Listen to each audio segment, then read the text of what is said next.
dia, graça e paz, irmãos. Bom estarmos de volta das férias. Estava viajando um pouquinho aí, mas é sempre bom retornar. Estamos fazendo o estudo do Velho Testamento. Vamos essa manhã meditar um pouco sobre o livro de Deuteronômio. Se os irmãos puderem aí abrir então, já em Deuteronômio, capítulo 1. Vamos ler versículos 1 a 5, né? Esse livro, Deuteronômio, é um nome esquisito, né? Deuteronômio, o que significa isso, né? Não tem nenhuma outra palavra parecida com isso na língua portuguesa, eu acho. Deuteronômio. Eu lembro, no contexto teológico até tem, deuterocanônicos, são aquilo que nós chamamos de livros apócrifos. Os católicos às vezes chamam de deuterocanônicos. O que é deutero? Deutero significa segundo. Nomia é lei, é a segunda lei, ou é a repetição da lei, é a segunda vez que a lei vai ser narrada aqui, né? Então, esse nome veio da versão grega do Velho Testamento, da tradução grega do Velho Testamento, depois passou para o latim, né? Então, Deuteronômio, então, segunda lei, está baseada ali num versículo lá do Deuteronômio 17, 18, que fala para o rei, quando Israel tivesse um rei, ele deveria ter uma cópia desta lei, ou seja, uma segunda cópia desta lei. Então essa segunda lei é que tem um nome ao livro. Por que segunda lei, né? Porque os irmãos nós já temos estudado aí livro de Êxodo, de Levítico e de Números. Então ali já tem a lei toda, né? Já foi toda passada a lei. Aí você chega no livro de Deuteronômio, parece que vai repetir tudo de novo, né? E está mesmo repetindo tudo de novo. É a segunda vez que é narrada a lei ali, né?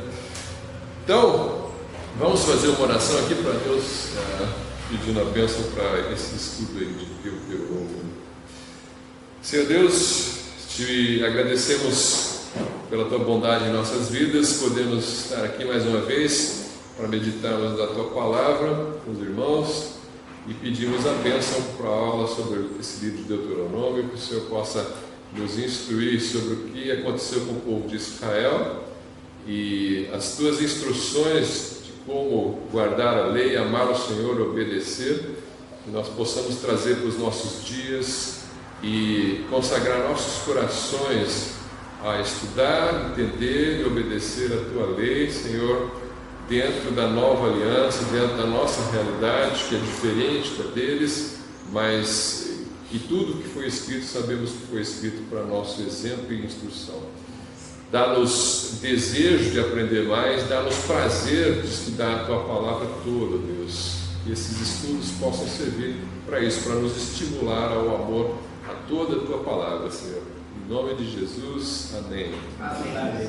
Ok, então, só para completar a informação do nome do livro, em hebraico, o nome do livro vão ser as primeiras palavras que aparecem aí no seu primeiro versículo aí de Deuteronômio 1:1, né? É costume dos judeus aí no Pentateuco nomearem os livros pelas primeiras palavras. Então, na minha versão, o versículo 1 começa: estas são as palavras que Moisés falou a todo Israel. Então, o nome do livro em hebraico é Estas são as palavras. Tá? Estas são as palavras. Ele Hadevarim, como eles falam, é o nome do livro. Estas são as palavras. Tá, vamos ler aqui o preâmbulo, o início do livro, que é do versículo 1 até o versículo 5. A gente já encontra aqui quem que é o autor do livro, né? Estas são as palavras que Moisés falou a todo Israel. Então, o livro foi escrito por Moisés. É isso que o próprio livro nos indica. Já tem um autor aqui. Falou aonde e quando que ele falou isso, né? Moisés falou a todo Israel além do Jordão, no deserto, na planície defronte do Mar Vermelho, entre Parã e Tofel e Labã e Hazerote e Dizaabe. 11 jornadas há desde Horebe, caminho do Monte Seir, até Cades Barneia.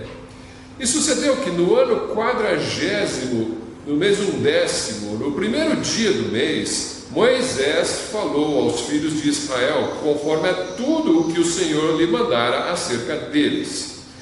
Depois que feriu a Sion, rei dos amorreus, que habitava em Esbom, e a Og, rei de Bazã, que habitava em Astarote, em Edrei, além do Jordão, na terra de Moabe, começou Moisés a declarar esta lei, dizendo. Vamos nos situar aqui no que aconteceu. Eu li na versão Almeida Corrigida Fiel, caso for projetar ali, né? Então, você tem esta lei, ele vai dizer qual é a ocasião, qual é o contexto aqui. O povo de Israel já saiu do Egito, já passou pelo deserto 40 anos, sim, eles chegaram rapidamente às portas da terra prometida, né? Enviaram os espias voltaram com um relatório negativo, a menos que a de José e Caleb, né? Os outros foram pessimistas a respeito da conquista da terra prometida. E aí então eles duvidaram do poder de Deus de entrar na terra. Então Deus falou: tá bom, vocês voltam, ficam no deserto. E ficaram 40 anos no deserto. Aqui já morreu aquela geração, já quase todo mundo, né? Moisés ainda está vivo, e eles voltam à entrada da terra prometida com os filhos daqueles que duvidaram. Os que duvidaram, a maioria já morreu no deserto, e aí os filhos deles estão agora às portas de novo da terra prometida. Eles já venceram reis dos amorreus que ficam da além do Jordão. Tem um monte de nomes de cidades aqui que a gente não conhece muito bem, né? Mas ele fala que é da além do Jordão, é a terra dos amorreus, né? E na planície de Moabe, na terra de Moabe, além do Jordão. O que é além do Jordão? Então eles já passaram o Jordão, né? Porque ele está além do Jordão. Aquém do Jordão é do lado de cá, além é do lado de lá. Então você pensa, então eles já cruzaram o Jordão. Não, eles não cruzaram o Jordão ainda. Não, quando eles cruzam o Jordão é com Josué, né? A gente não chegou lá ainda. Então como é que eles podem estar além do Jordão se eles não cruzaram o Jordão ainda? É porque eles vieram, eles saem do Egito, eles vêm pelo sul assim, e eles estão além do Jordão, eles vão cruzar de lá para cá, vamos dizer assim. Eu não coloquei o mapa de Israel aqui na apresentação, mas se você for olhar o mapa de Israel hoje e achar o Rio Jordão, você vai ver que tem o mar Mediterrâneo ao oeste, o Rio Jordão. Eles passaram por baixo assim, eles vão entrar na terra prometida de lá para cá. Ao contrário, assim, parece que você sai do Egito e você vai indicar para lá, mas não, eles vão de lá para cá, eles dão a volta assim, vão entrar por trás, pela retaguarda que eles vão entrar na terra prometida. Então eles estão além, mas ainda não cruzaram de volta na direção do mar Mediterrâneo. Para quem conhece mapas assim, você pode imaginar o mapa na tua cabeça, né? Todo mundo que vai ter a noção aí do mapa da terra prometida, mas eles ainda não, o que eu quero que os irmãos saibam é, eles não cruzaram o Jordão ainda, o Jordão não se abriu, eles não cruzaram ainda, tá? Mas eles estão ali estacionados à beira do Jordão, próximo do Jordão, em algum local ali na terra, na terra de Moabe. Tá, ok. Então esse é o contexto, né? Então o autor é Moisés. No final do livro, você vai ver ali no capítulo 34 que vai descrever a morte de Moisés. Bom, falar Moisés morreu, a gente vai ler depois essa parte, né? Mas como é que Moisés pode ser o autor e ele mesmo escrever a respeito da sua própria morte? Eu morri. Não é.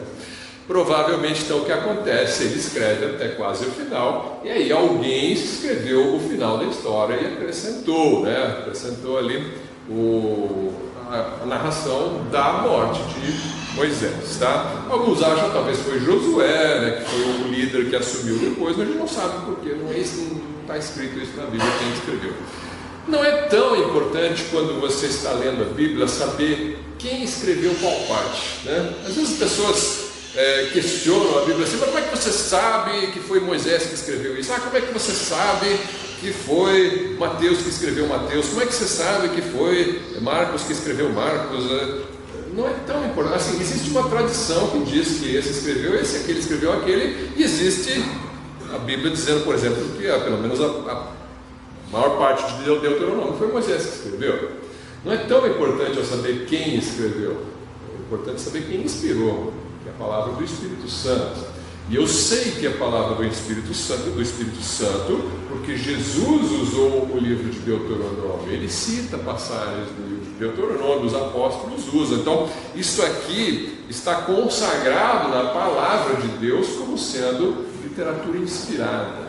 Não há necessidade de alguém me dizer quem escreveu. Eu sei quem usou o texto de maneira inspirada, que foi Jesus, foram os apóstolos. Então nós sabemos que isso aqui é a palavra de Deus. Então nós cremos em tudo que está escrito, né? A data, aí os estudiosos que fazem a cronologia bíblica vão colocar aí mais ou menos entre 1406 e 1440 antes de Cristo, tá? Mais ou menos aí 1400 anos antes de Cristo. Nós estamos no ano 2026, né? Então você põe aí quase 3.500 anos atrás, o tempo onde eles viveram essas aventuras no deserto, né? E a lei foi dada por uma segunda vez. Por que a lei é dada uma segunda vez? Porque a geração inicial já morreu, agora é repetida para os novos. Moisés recebeu no Monte Sinai a lei e os estatutos, né? Os 10 mandamentos e mais centenas de mandamentos, se eu não me lembro, se eu não me engano, 613 mandamentos é o que os rabinos contam ali, de todos aqueles estatutos da lei, né? Recebeu, passou para a primeira geração, colocou as promessas de Deus, de que a terra era para eles. A primeira geração duvidou de Deus, apesar de ter visto os milagres no Egito, as 10 pragas, viu o mar vermelho se abrindo, viu a água jorrando da pedra, viu vários milagres aí, maná caindo do céu, codornizes vindo, a serpente de bronze que curava aqueles que eram picados por serpentes. Tudo isso a primeira geração que saiu do Egito viu. Dos filhos deles, muitas dessas coisas eles não viram. Muitos nasceram no deserto, eles não viram as 10 pragas, eles não viram o mar vermelho se abrindo, eles não viram muitos desses milagres. Eles nasceram já caminhando no deserto. Então, a primeira vez, Levítico e Números, que Moisés entrega a lei para o povo de Israel, é para que eles tenham coragem para conquistar a terra.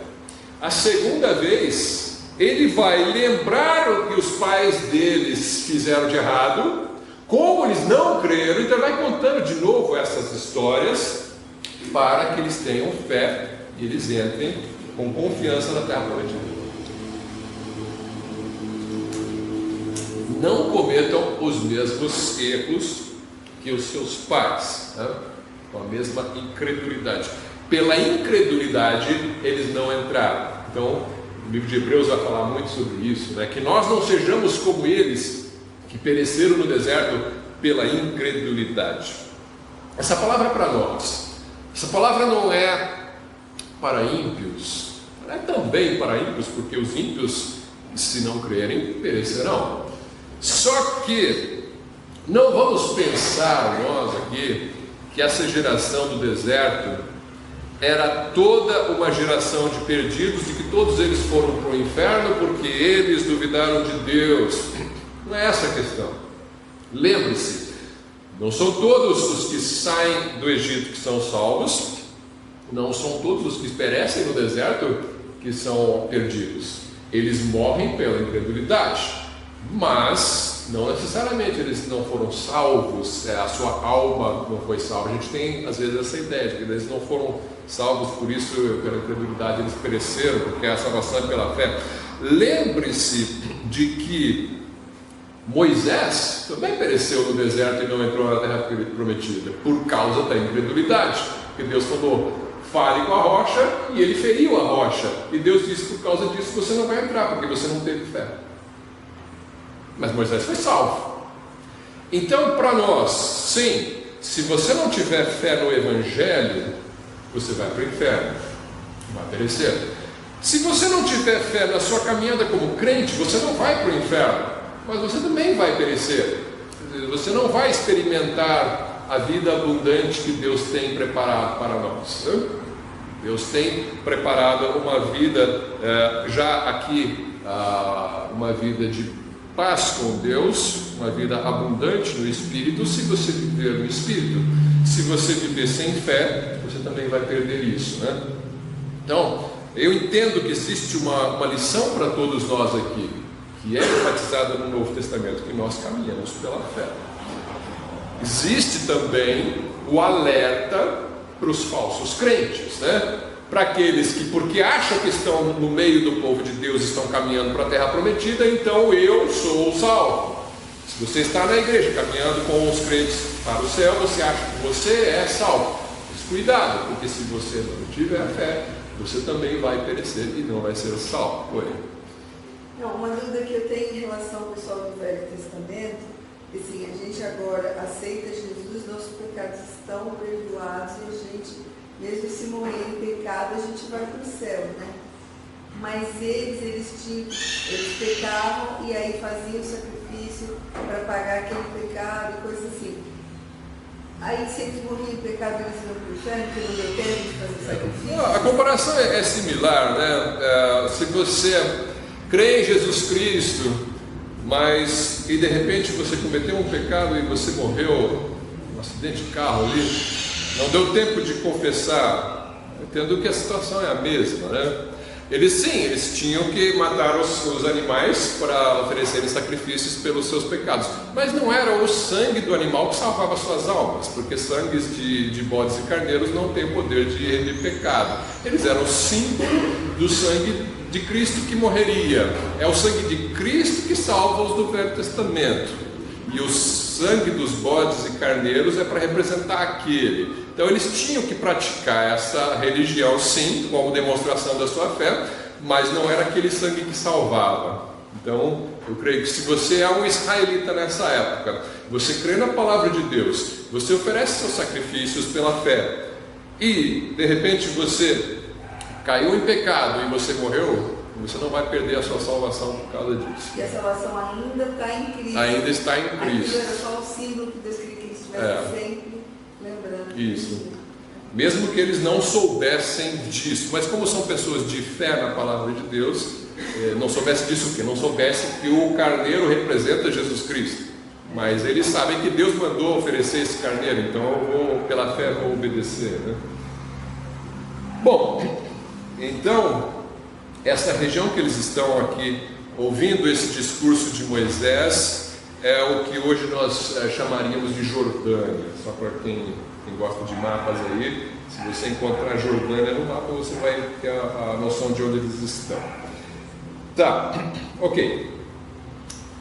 Deuteronômio é como se fosse a Constituição Nacional de Israel. Como eles têm agora já um povo, já tem uma lei, já tem uma língua, já tem uma cultura, falta uma terra. A terra eles estão a ponto de conquistar. Se você entra com o povo numa terra, você precisa de uma lei para governar. Então, a lei é a Constituição. Essa repetição da lei, então, ela serve como a Constituição escrita para o povo que vai tomar posse da terra.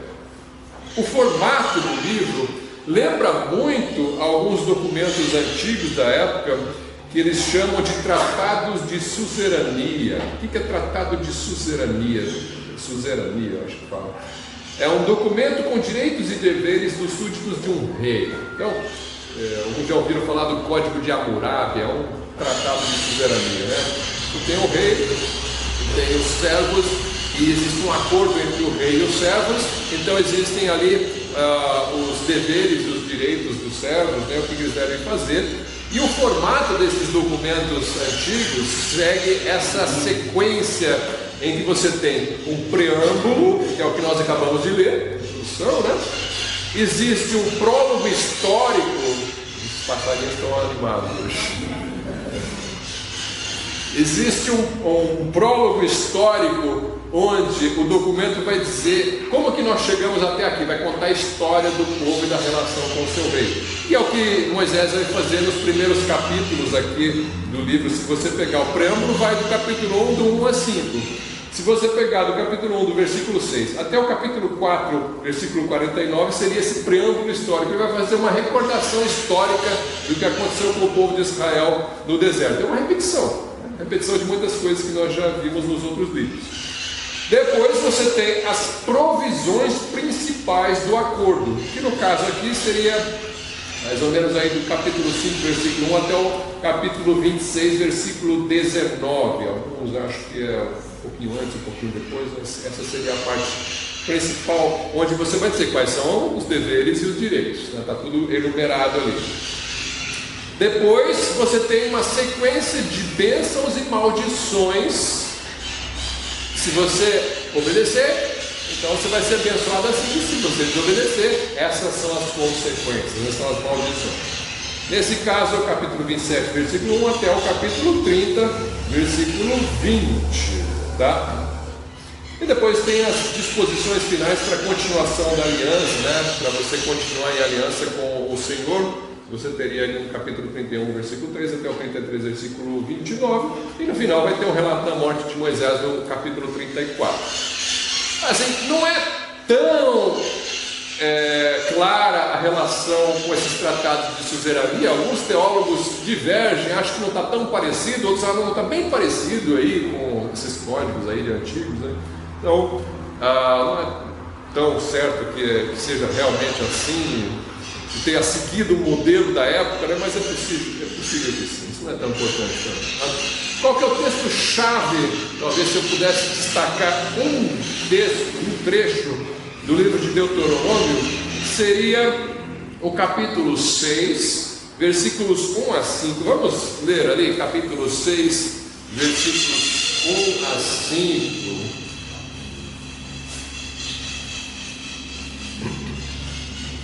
Tendo briga em família aí. Capítulo 6, versículo 1. Estes, pois, são os mandamentos, os estatutos e os juízos que mandou o Senhor vosso Deus para ensinar-vos, para que os cumprisseis na terra a que passais a possuir, para que temas ao Senhor teu Deus. Então esse é o objetivo do livro. Dá os estatutos para quê? Para que você tema ao Senhor teu Deus e guardes todos os seus estatutos e mandamentos que eu te ordeno, tu e teu filho, e o filho de teu filho, todos os dias da tua vida, e que teus dias sejam prolongados. Ouve, pois, ó Israel, e atenta em os guardares, para que bem te suceda e muito te multipliques, como te disse o Senhor Deus de teus pais, na terra que mana leite e mel. E agora, o trecho mais famoso, provavelmente, do livro: Ouve, Israel, o Senhor nosso Deus é o único Senhor. Amarás, pois, o Senhor teu Deus de todo o teu coração, e de toda a tua alma, e de todas as tuas forças. É o maior mandamento.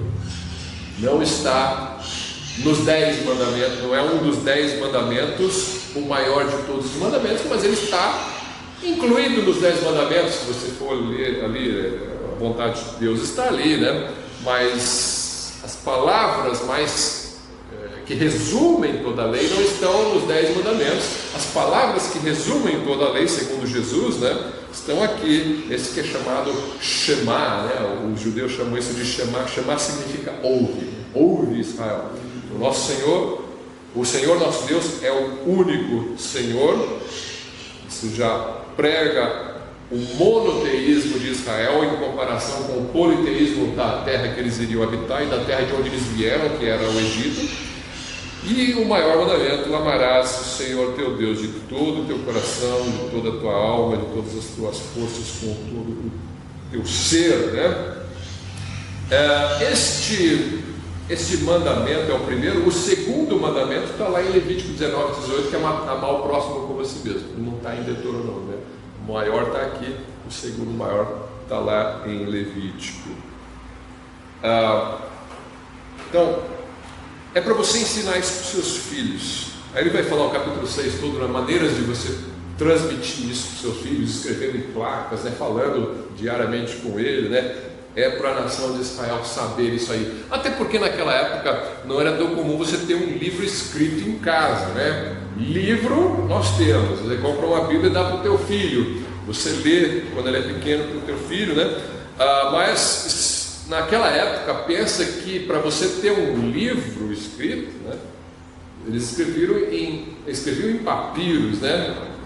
Um tipo de papel feito com plantas, né? Que se estragava facilmente. Era difícil produzir, era caro. Aqui escrevia-se muito em pedras ainda, né? Batendo na pedra. Imagina você bater a Bíblia toda numa pedra. Não tinha a Bíblia toda ainda, mas só o Pentateuco já dava bastante trabalho. Imagine quantas pedras para você escrever um negócio desse. Eles faziam rolos de papiros, né? E escreviam isso, mas era assim: é a cópia que tinha lá que Moisés escreveu. Não tem uma cópia para cada casa, né? As pessoas nem sabiam escrever, nem sabiam ler, a maioria deles, né? Então, como é que você vai fazer?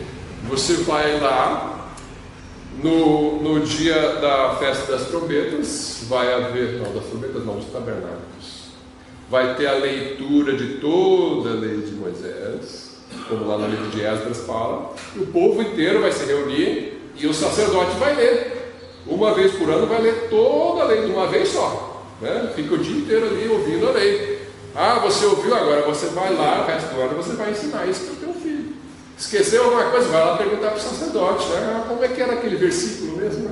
Então não tinha a divisão ainda numérica de versículos, mas você pode conversar com o sacerdote, perguntar, leva de volta para casa e vai falar para o teu filho, né? Isso aqui é o mais importante do livro de Deuteronômio: conhecer a lei de Deus, obedecer a lei de Deus e passar para os teus filhos a lei de Deus. Ok, nós lemos o preâmbulo, né, que era o capítulo 1, versículo 1 a 5. Tinha alguns detalhes que eu queria comentar aqui nesse preâmbulo, que ele fala de dois reis. Versículo 4, né, capítulo 1, versículo 4: depois que feriu a Sion, rei dos amorreus, que habitava em Esbom, e a Og, rei de Bazã, que habitava em Astarote, em Edrei. Então, nós vamos voltar com esta parte dos reis que eles derrotaram, porque isso entra aí na segunda parte do livro, que é o prólogo histórico. Então tem o preâmbulo, versículo 1 a 5, pois o prólogo histórico vai do versículo 6 até o capítulo 4, versículo 49, tá? Até o fim do capítulo 4. Esse aqui é um resumo, uma revisão aí da história. O que ele vai rever nessa história? Ele vai contar dos espias. Olha, seus pais pediram espias, né? Veja no versículo, deixa eu ver aqui, o versículo 22 do capítulo 1. Ele está contando o que os pais deles fizeram. Então, todos vós chegastes a mim. Lembra? Ele fala: todos vós chegastes a mim. Não são vós necessariamente, são os vossos pais, é vós o povo, né? Vós chegastes a mim e dissestes: mandemos homens diante de nós para que nos espiem a terra e de volta nos ensinem o caminho pelo qual devemos subir e as cidades a que devemos ir.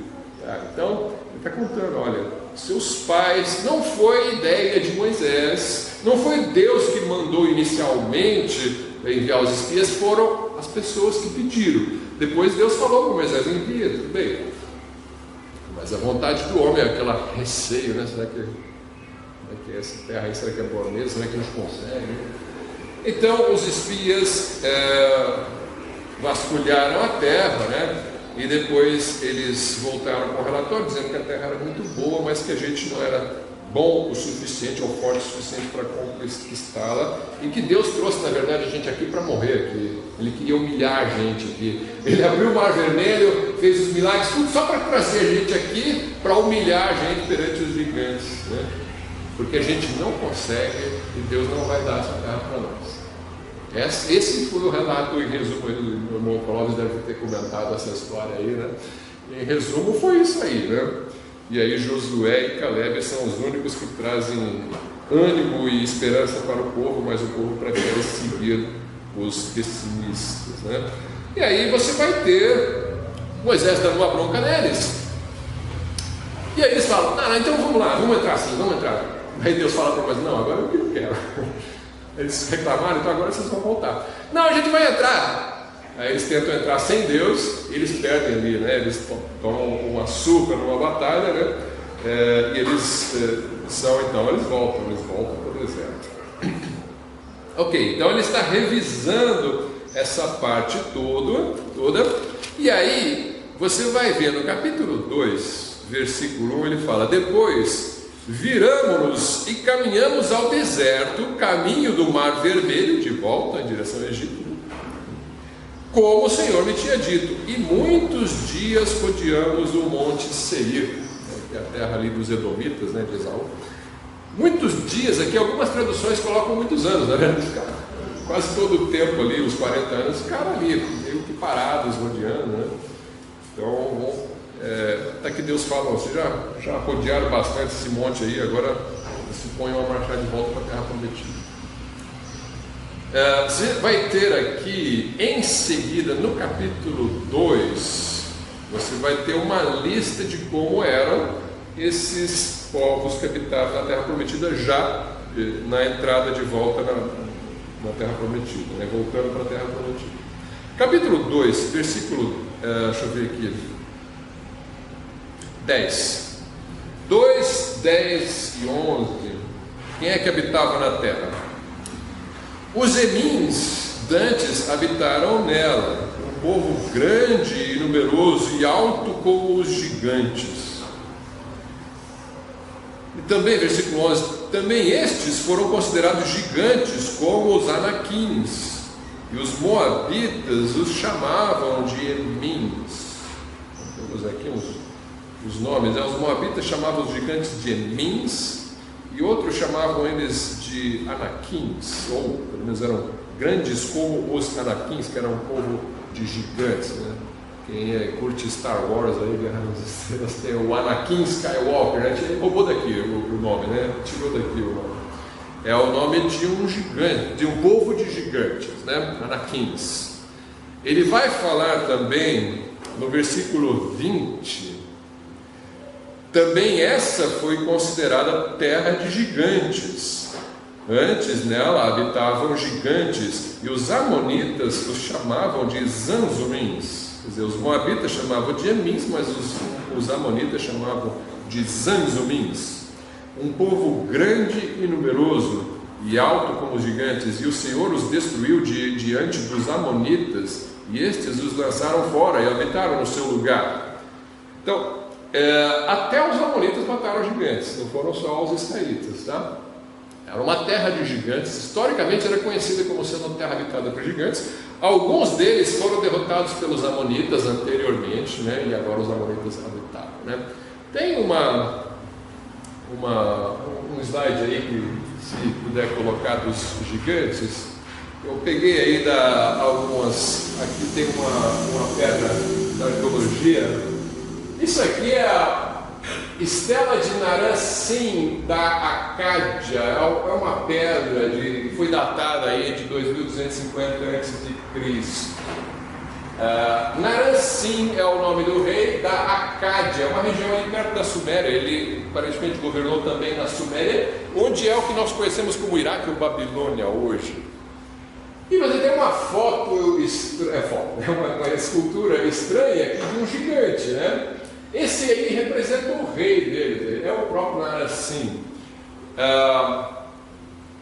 Então, se você for estudar pela arqueologia as esculturas, as gravuras antigas, você vai ver nessa região da Mesopotâmia muitas gravuras de gigantes. Tem uma outra aí, mas assim, eu só peguei só duas. Tem várias que você encontra assim, né?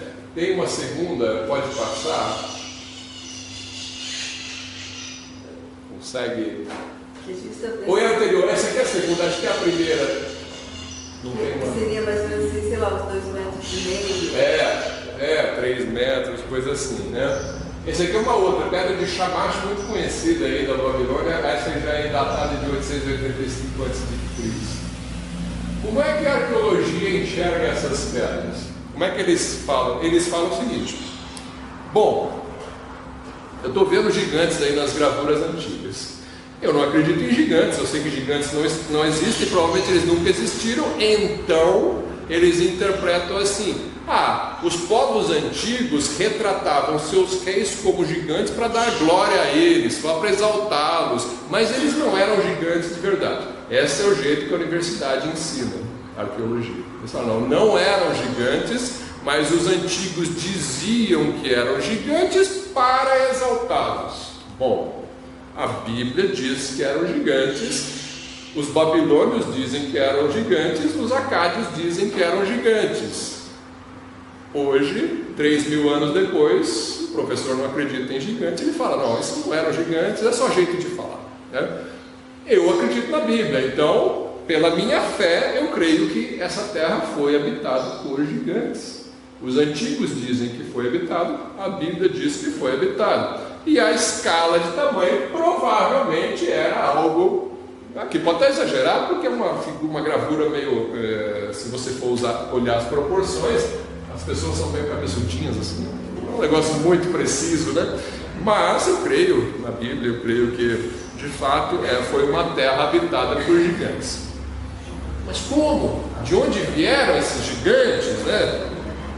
Gênesis 6 fala de gigantes na época do dilúvio, né? Sabe assim, lá diz, eles eram os filhos de Deus com as filhas dos homens, né? E tem algumas teorias para explicar isso, né? Ou eram filhas de Sete, filhas de Sete ou filhos de Caim, da descendência de Caim, que se misturaram e geraram gigantes, ou alguns vão dizer eram filhos de mistura de anjo com mulher, né? Que gerou gigantes. Essa história não tem uma resposta, mas assim, lá diz que apareceram gigantes, já vou passar a palavra. Mas eles morreram no dilúvio, né? Então como é que pode aparecer de novo aqui gigantes nessa terra? Não sabemos. Alguns acham talvez no código genético era possível ainda gerar gigantes por algum jeito, ou aconteceu de novo uma miscigenação espúria e gerou gigantes, ou algum gigante sobreviveu ao dilúvio, alguns vão dizer. Então a gente não tem essas respostas, né? A Bíblia só fala que tem gigante também. Oi? A Bíblia fala que Davi matou o gigante. Matou o gigante Golias, né? Então era um gigante, não é um gigante de 50 metros de altura. O Golias ali tem 2,5 metros, alguma coisa assim, se eu não me engano, né? Então, existem esses mistérios aí da antiguidade, não tem essa resposta, não estou aqui para apresentar a resposta, estou aqui para apresentar o que o texto diz, né? O texto diz que havia esses gigantes, né? Eu acho importante esse tipo de discussão, porque assim, se a gente não olhar isso com seriedade, acaba parecendo uma fábula, né? O próprio Davi, Golias, a gente aprende desde criança, parece uma história assim para dizer uma verdade sobre Deus e tal, mas que não era bem assim. Não era bem assim. Deus está ensinando que você pode vencer os gigantes na sua vida. Sim, está ensinando isso também, mas está usando um exemplo literal, né? Porque a Bíblia não é cheia de fábulas. Não são fábulas. A ideia é... Exatamente. Bom, então esse aqui, agora você imagina. Agora dá para entender o medo dos espias. Se você entrar numa terra e ver gente desse tamanho, de fato dá medo, né? Claro que às vezes na sua vida você vai ter medo das circunstâncias e parece que não vai ter jeito. Humanamente não tem jeito. Humanamente não vai dar. Mas com Deus tem jeito, né? Então eles tinham que crer, ter fé. E esta geração teve essa fé. Essa segunda geração invadiu a terra de fato e conquistou, não perfeitamente toda a terra prometida, mas eles já começaram a conquista da terra prometida, né? O prólogo histórico vai terminar com Moisés conclamando o povo à obediência, que é o que nós lemos ali no capítulo 4, né? Deixa eu ver aqui. Não, 4 a gente não leu ainda. Capítulo 4, versículos 1 e 2. Agora, pois, ó Israel, ouve os estatutos e os juízos que eu vos ensino, para os cumprirdes, para que vivais e entreis, e possuais a terra que o Senhor Deus de vossos pais vos atraiu. Eu vi um versículo aqui marcado, antes de continuar.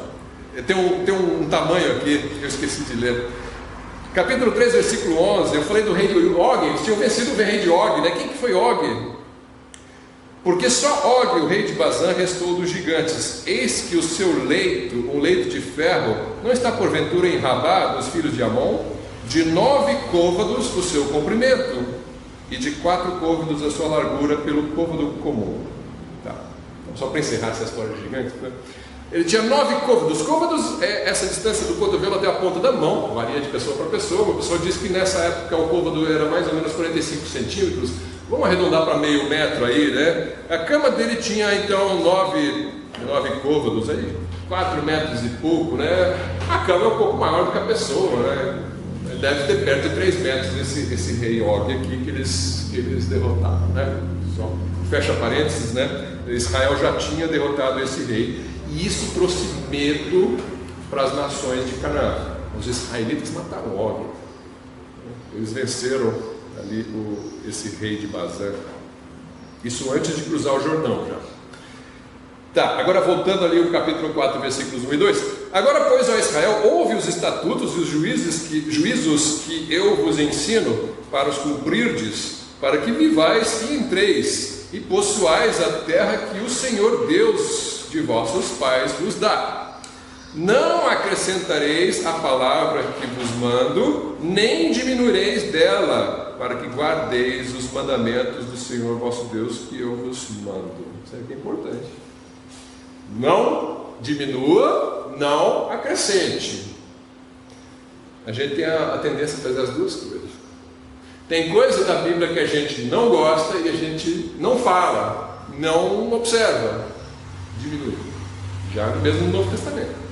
E tem coisa que a gente acrescenta, tradições de homens que a gente gosta de acrescentar como se fosse uma lei de Deus. Você tem que fazer isso, senão você está em pecado. Sendo que na Bíblia não diz que você tem que fazer isso, né? A gente cria um monte de tradições e cartilhas dessa igreja ou daquela igreja que você tem que fazer.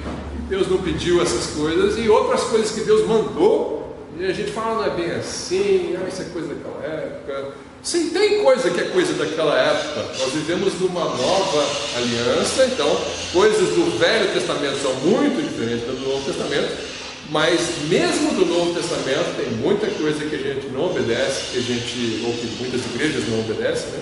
E que não está escrito, não é para obedecer, né? Então, cuidado, já Moisés já alertou, não tire, não acrescente. Foi Deus que colocou essa lei, né?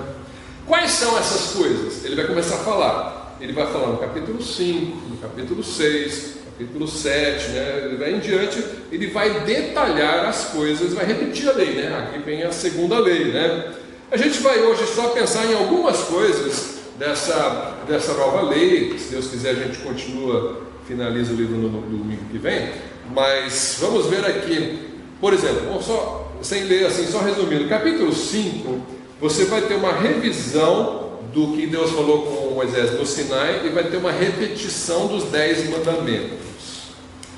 Capítulo 6, nós já lemos ali o Shema, ali, o ouve, ó Israel, né? O Senhor é o único Deus, e vai ter ali as instruções para você ensinar o seu filho. Capítulo 7 é um capítulo complicado, então vamos fazer uma pausa aqui no capítulo 7, porque você tem a ordem de como conquistar a terra prometida. Capítulo 7, veja só, versículo 2: E o Senhor teu Deus as tiver dado. Vamos ler o Lundino aqui diante, né? Versículo 1, capítulo 7, versículo 1. Quando o Senhor teu Deus te houver introduzido na terra, a qual vais para possuir, e tiver lançado fora muitas nações de diante de ti, os heteus, os girgazeus, os amorreus, os cananeus, os perizeus, os heveus, os jebuseus, 7 nações mais numerosas e mais poderosas do que tu, e o Senhor teu Deus as tiver dado diante de ti para as ferir, totalmente as destruirás. Não farás com elas aliança, nem terás piedade delas. Isso aqui é muito forte, né? Extermínio, genocídio, né? Para usar um termo da moda. E é para matar muita gente, né? Então, como é que eu encaixo isso na misericórdia de Deus, no amor de Deus, na bondade, de amar ao próximo como a mim mesmo, amar os meus inimigos, abençoá-los e tudo isso que a Bíblia nos ensina? E isso aqui gera uma crise, naturalmente, né? Isso aqui é um texto, um conjunto de textos que vai ter na lei, que ensinam a fazer a guerra santa, que as pessoas vão trazer para te confrontar e dizer que esse livro não é de Deus ou o seu Deus é mau. Das duas, uma. Ou esse livro não é de Deus ou esse Deus é mau, porque ele está mandando entrar, matar, exterminar e tomar a terra dos outros, né? Inclusive, se fala muito de crianças na nossa casa. Sim. Inocentes, Pois é, crianças, mulheres e soldados. Não é? Oi. Vocês entender que a idolatria é uma das abominações maior que Deus, né? Deus detesta. Sim. Idólatra, né? A lei está cheia de mandamentos contra a idolatria. É Sim. idolatria, então é abominação do Senhor. É. Então Deus já estava já com a ira deles. E temos que lembrar aqui que a idolatria deles era uma idolatria pesada. Em que sentido? Além deles cultuarem falsos deuses por meio de estátuas, eles também cultuavam como? Matando pessoas e oferecendo sangue para aqueles. Então é o que nós hoje chamaríamos de satanismo, né? O paganismo da época é o que nós hoje chamaríamos de satanismo. O que é satanismo, né? É aquele paganismo de sangue, né? Que oferece sacrifícios para o diabo ou para outros deuses, né? Tanto faz. A gente chama isso de satanismo. Então eram cultos satânicos onde eles matavam seus próprios filhos, queimavam vivos seus filhos a Moloque, né? Então isso era a prática que eles tinham. Hoje, o que nós faríamos? Se estivéssemos num país como esse, nós pregaríamos o Evangelho. Nós não entraríamos e mataríamos essas pessoas. Nós iríamos pregar o Evangelho para que elas se convertessem. Esse é o mandamento da nova aliança. Então você tem que perceber as diferenças da nova aliança com a velha aliança. Existe uma diferença gritante entre a maneira como a coisa é feita hoje e a maneira como a coisa era feita naquela época. Aqui, nessa época, você tem os povos, cada um com seus deuses, e as suas guerras como sendo uma manifestação de um Deus contra o outro e uma queda de braço entre os deuses. Se eu vencer você numa guerra, é porque o meu Deus é maior que o seu, né? Então, a mentalidade, a forma de conduta daqueles povos, você não pode importar totalmente para hoje e achar que Deus está mandando você fazer a mesma coisa. Então quer dizer que Jesus é maior que Exu, então eu vou entrar no terreiro e vou matar aqueles que estão servindo a Exu? Claro que não. Você vai pregar o Evangelho para eles. Mas nessa época era feito assim. Então eles tinham uma terra para conquistar e existia uma ordem de guerra para você tomar essa terra pela força. Esta é a única guerra santa pregada na Bíblia, a conquista da terra prometida. Uma vez que nós vivemos em uma nova aliança, não existe guerra santa e ordem para você invadir outros países para conquistá-los para Jesus. Não existe isso. Então, a nossa diferença, qual que é a diferença tanto do judaísmo hoje e o cristianismo, quanto com relação ao islamismo, por exemplo?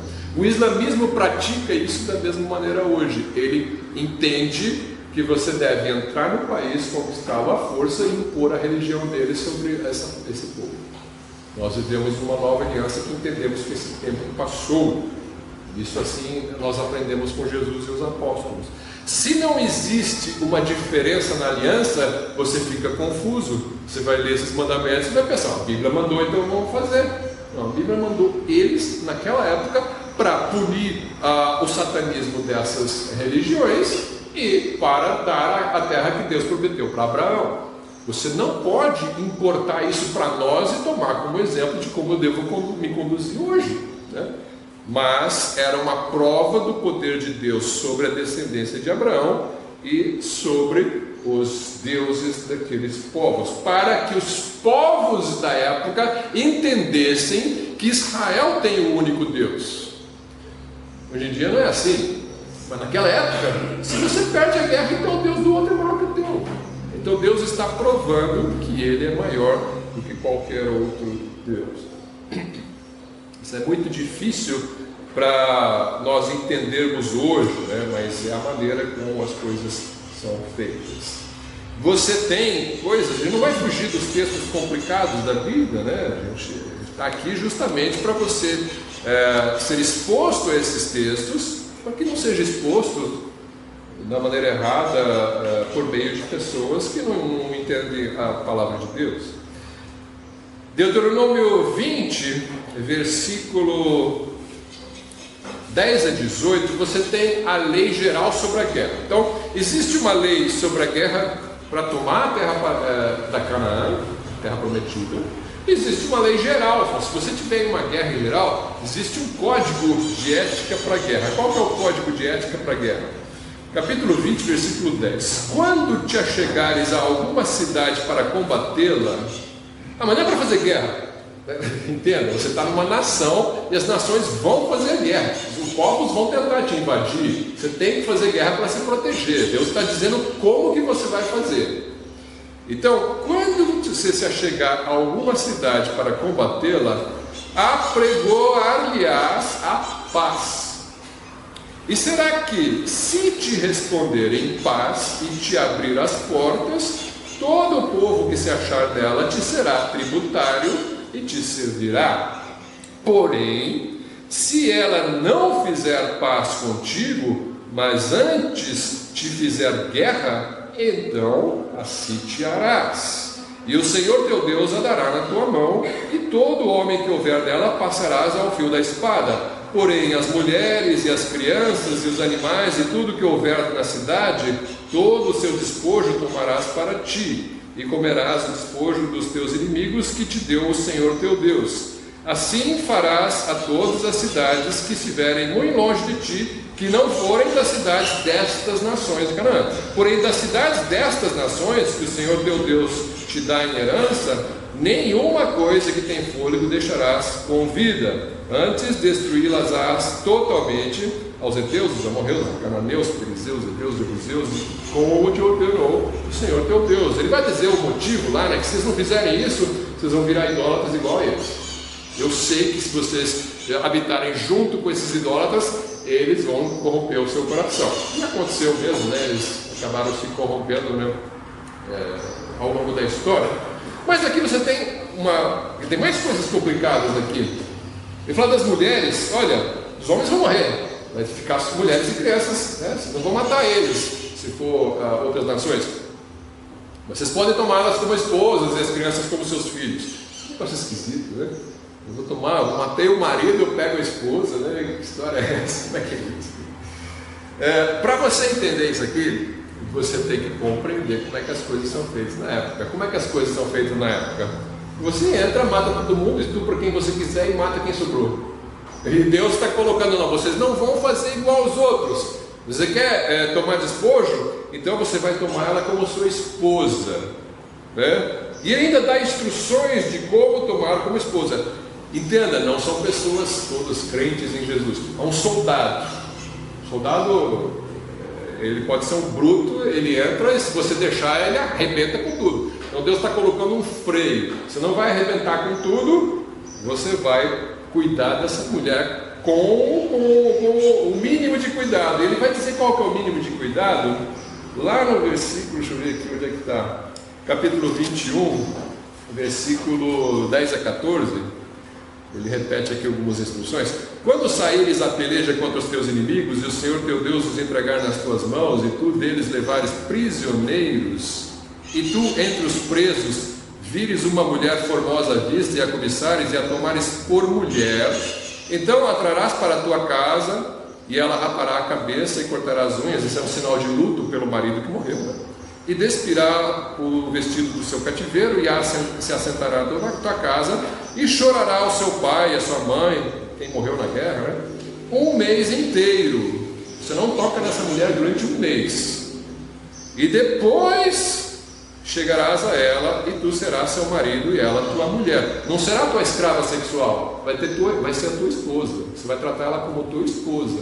Primeiro você deixa ela de luto um mês, e depois você recebe ela como esposa e cuida dela. Raspar a cabeça era o costume por causa do luto, né? Sinal de tristeza, né?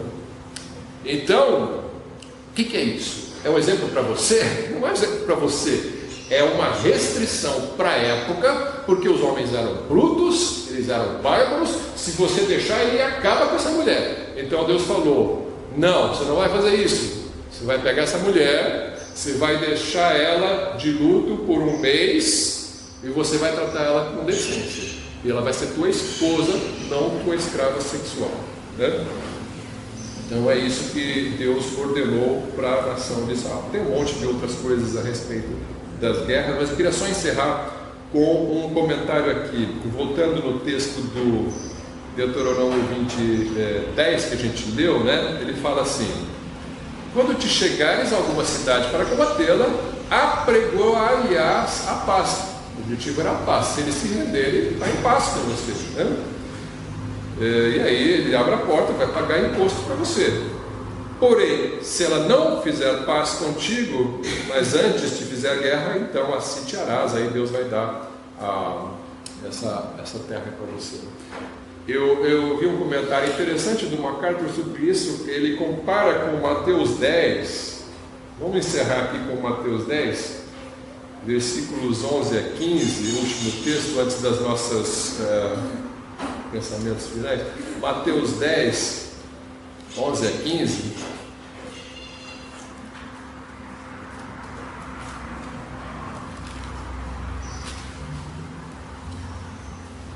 Quando Cristo envia os seus discípulos para pregarem nas cidades, né? Ele diz: e em qualquer cidade ou aldeia que entrardes, procurai saber quem nela seja digno, e hospedai-vos aí, até que vos retireis. E quando entrardes em alguma casa, saudai-a. E se a casa for digna, desça sobre ela a vossa paz. Mas se não for digna, torne para vós a vossa paz. E se ninguém vos receber, nem escutar as vossas palavras, saindo daquela casa ou cidade, sacudi o pó dos vossos pés. Em verdade vos digo que no dia do juízo haverá menos rigor para o país de Sodoma e Gomorra do que para aquela cidade. É muito parecida a situação, né? Alguns vão dizer: é outro Deus, né? Esse Deus aqui é muito violento. Na verdade é o mesmo Deus. Ele está falando a mesma coisa. Ele fala: você vai, entra numa casa, ou entra numa cidade e anuncia a paz. Se eles aceitarem a paz, eles estão em paz com você, com seu Deus. Se ele rejeitar, o que vai acontecer? Vai acontecer pior do que acontecia lá. As pessoas vão passar pelo juízo final e vão para o inferno. Então, é o mesmo Deus. Deus é um Deus de paz, e Ele é um Deus de justiça e punição. Enfim, só para finalizar aqui, eu coloquei como o Clóvis costuma dizer, para pensar, né? Eu não escrevi, mas o que está na revista. Israel foi convocado a cumprir os juízos de Deus. Você também foi convocado a cumprir os juízos de Deus. Você está obedecendo a palavra do Senhor? Outra coisa, reflita sobre quais erros você tem cometido, porque Moisés convocou o povo para olhar os erros dos seus pais e não cometer igual. Você pode olhar para os erros dos seus pais e para os seus próprios e não cometê-los novamente, faça um propósito de não cometê-los mais. E por fim, Moisés contou à nova geração o que Deus havia feito pelo povo. Você anuncia para os seus filhos aquilo que Deus fez pelo seu povo e por você. É importante você contar para os seus filhos. Que Deus quiser, a semana que vem a gente completa o livro de Deuteronômio, pensando um pouco sobre os seus estatutos e mandamentos.